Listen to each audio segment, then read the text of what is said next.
vsako leto so se Primorci tudi tokrat spomnili fašističnega nasilja in osvoboditve izpod tujega jarma. Moj oče je rekel, glej, nisem imel domovine.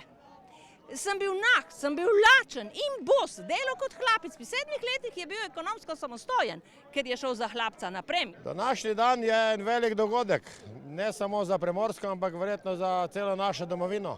Pestro ni bilo le v hipodromu, pač pa tudi na nebu, ki so ga za nekaj trenutkov osvojila Pipistrelova letala.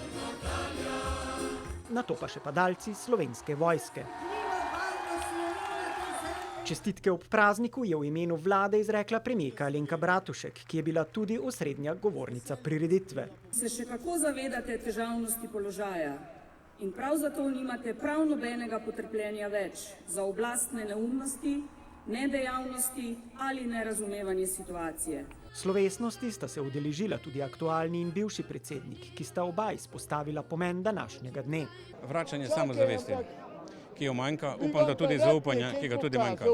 Na nove žrtve pa medtem svoje privržence pripravlja Janez Stanovnik. A tokrat ob tem ni razkazoval rdeče zvezde, ki je narod že enkrat vodila v moralni in gospodarski propad, pač pa fotografijo papeža. Narod ve, da smo prišli v težko situacijo, mi smo pripravljeni na žrtve in vemo, da je treba tudi nekaj žrtvovati, če hočeš nekaj doseči. No tudi tokrat pa brez totalitarnih simbolov ni šlo. Med veseljem nad združitvijo Primorske z matično domovino se je tako lahko znova pomešala tudi grenkoba. Revolucijo, državljansko vojno, množični zločin in teror, tudi to je namreč prinesla Titova zvezda.